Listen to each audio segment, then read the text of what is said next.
അത് ഏത്തപ്പഴം കൊണ്ട് സ്നാക്സ് ഉണ്ടാക്കാമെന്ന് വിചാരിച്ചിട്ടേ. അതായത് ഏത്തപ്പഴം വാങ്ങിച്ചത് ഫുള്ള് നന്നായിട്ട് പഴുത്ത് കറുത്ത് പോയി. അങ്ങനെ ഞാൻ നന്നായിട്ടൊന്ന് മിക്സിയിൽ അടിച്ചെടുത്തതിന് ശേഷം അതിലോട്ട് ആവശ്യത്തിന് ഗോതമ്പ് പൊടിയാണ് ചേർക്കുന്നത്. ഗോതമ്പ് പൊടി ചേർത്ത് അതിനുള്ള ഉപ്പും കൂടെ ചേർത്തിട്ട് ഞാൻ നന്നായിട്ടൊന്ന് മിക്സ് എടുക്കണം. അതിലോട്ട് നമ്മുടെ ശർക്കര ഒഴിക്കി അതും കൂടെ ഒഴിച്ച് കൊടുക്കണം. അതും കൂടെ ഒന്ന് ഇളക്കി, ഞാൻ സ്പൂണിട്ടാണ് ഇട്ട് നന്നായിട്ട് ഇളക്കുന്നത്.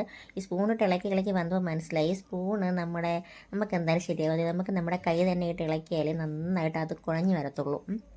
പിന്നെ ഞാൻ സ്പൂണ് മാറ്റിയിട്ട് കൈ കൊണ്ട് നന്നായിട്ട് കുഴച്ചെടുത്തായിരുന്നു. എന്നിട്ട് ഒരു 2 സ്പൂൺ അരിപ്പൊടിയും കൂടി ഞാൻ ചേർത്ത് കൊടുക്കുകയാണ്. ചേർത്ത് കൊടുത്തിട്ട് അത് വന്നിട്ട് ഒരു നുള്ള് നമ്മുടെ ബേക്കിംഗ് സോഡ അല്ലേ അതും കൂടെ ചേർത്ത് കൊടുത്ത് എന്നിട്ട് നന്നായിട്ടൊന്ന് മിക്സ് ചെയ്തതിന് ശേഷം കുറച്ച് ഏലക്കാപ്പൊടിയും കൂടെ ഞാൻ ചേർത്തായിരുന്നു. അതും കൂടെ ഒന്ന് മിക്സ് ചെയ്ത് ഒരു അരമണിക്കൂർ ഞാൻ റെസ്റ്റ് ചെയ്യാൻ മാറ്റി വെച്ചിട്ടുണ്ടായിരുന്നേ. എന്നിട്ട് ഞാൻ നമ്മുടെ എണ്ണ ചൂടാക്കി അതിലോട്ട് ഇങ്ങനെ കുഞ്ഞു ഇതായിട്ട് എന്നാലേ പെട്ടെന്ന് വെന്ത് കിട്ടത്തുള്ളൂ. ഇങ്ങനെ കുഞ്ഞു ബോളാക്കി, അത് ബോളാക്കണ്ട, ചെറുതായിട്ട് ഇങ്ങനെ എടുത്തിട്ടാൽ മതി. അപ്പോൾ തന്നെ ഇതേപോലെ ആയി വരും കേട്ടോ. നല്ല ടേസ്റ്റ് ഉണ്ടായിരുന്നു.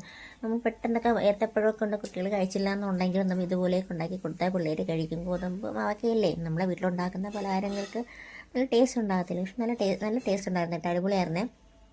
ഉണ്ണിയപ്പത്തിൻ്റെയൊക്കെ ഒരു ടേസ്റ്റ് ഉണ്ടോ എന്ന് ചോദിച്ചാൽ ഉണ്ട്, പക്ഷേ നമ്മൾ ഏത്തപ്പഴം കൊണ്ട് ഉണ്ടാക്കിയതല്ലേ. പക്ഷെ അടിപൊളിയായിരുന്നു കേട്ടോ സംഭവം. അപ്പോൾ വീഡിയോ ഇത്രയേ ഉള്ളൂ. പിന്നെ എൻ്റെ ചാനൽ കാണുന്നവരും ഇഷ്ടപ്പെടുന്നവരും ഒന്ന് സബ്സ്ക്രൈബ് ചെയ്ത് സപ്പോർട്ട് ചെയ്യാൻ മറക്കല്ലേ. അപ്പോൾ ശരി, ഓക്കെ, ബൈ. അടുത്ത വീഡിയോയിൽ കാണാം.